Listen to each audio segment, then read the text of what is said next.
What's up everyone, Zach Nusser here, and welcome to episode 1 of my hypertrophy training guide. In this episode, we'll be covering the biceps. I'll be going over the anatomy of the biceps, the best exercise choices and exercise variation, training intensity, volume, and frequency, special training techniques, as well as some other bicep training tips. So to start things off, we're going to cover the biceps anatomy. The biceps brachii is a single muscle that has two origin points, or heads, the long head and the short head. An additional muscle we'll be covering is going to be the brachialis. So although the brachialis is separate from the biceps, it's best trained alongside with the biceps, and it fits best into a bicep training routine. The primary function of the bicep brachii is to move the forearm towards the shoulder, also known as elbow flexion. A secondary, so less important function of the muscle is supination of the forearm, and this means turning the hand from a palms down position to a palms up position. Exercise variation. To target each part of the biceps and the brachialis directly, you've got to train with a variety of exercises. It's important to note that most back exercises like pull-ups, pull-downs, and rows all heavily involve the biceps. This video is going to specifically cover bicep isolation exercises, not compound back exercises. So in order to target the short head of the bicep, it's best to train the biceps with the arms in front of the body line, such as with preacher curls or by bringing the arms upward during a standard bicep curl. In order to target the long head, we want the arms to be behind the body, such as with incline dumbbell curls or drag curls. And finally, to target the brachialis, the hands should be in a neutral position, like with hammer curls. And to target the brachialis more and the bicep brachii less, a cross-body variation of the hammer curl should be used. So my current routine includes incline dumbbell curls, cable curls, and cross-body hammer curls. Intensity. Intensity refers to the load used during a set. This will directly determine our rep range.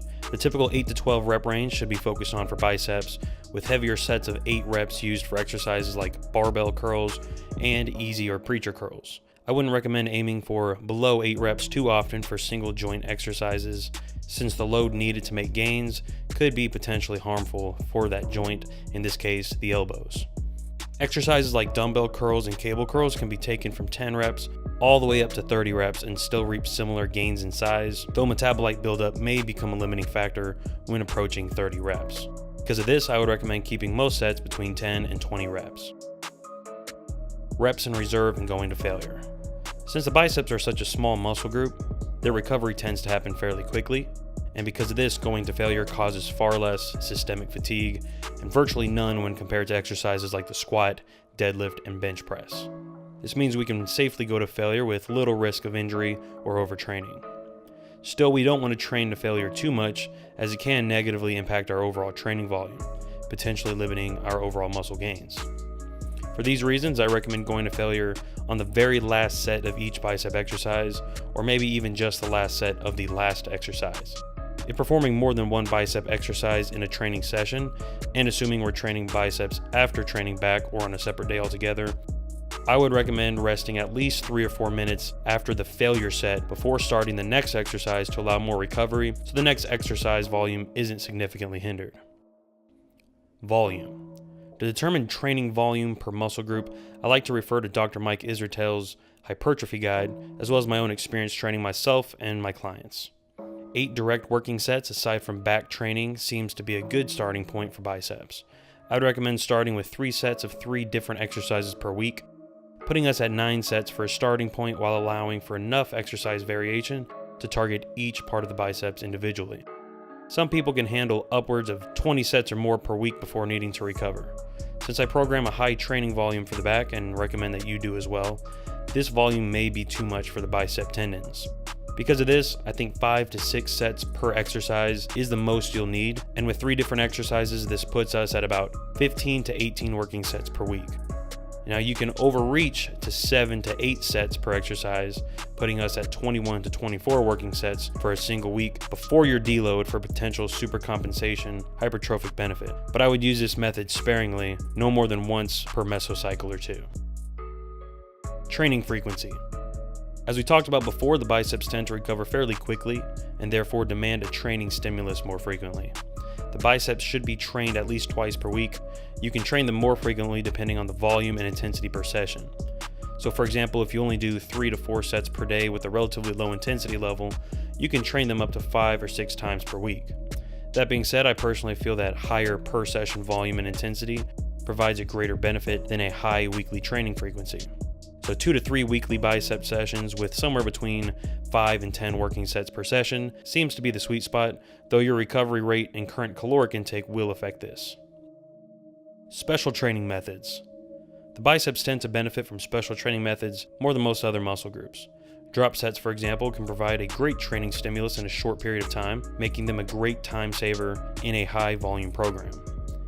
Blood flow restriction or occlusion training has been shown in studies to provide a strong hypertrophic stimulus with a light load, meaning we can use this to bolster our training volume without much additional joint stress. Other pump and metabolite training methods like low load, high rep sets with 25 or more reps per set have been shown to provide similar size gains as high load, low rep sets, again causing less joint stress, making them a great low fatigue option to increase training volume. In a previous video, I talked about how muscle damage isn't really necessary for muscle growth and may even be harmful in excess.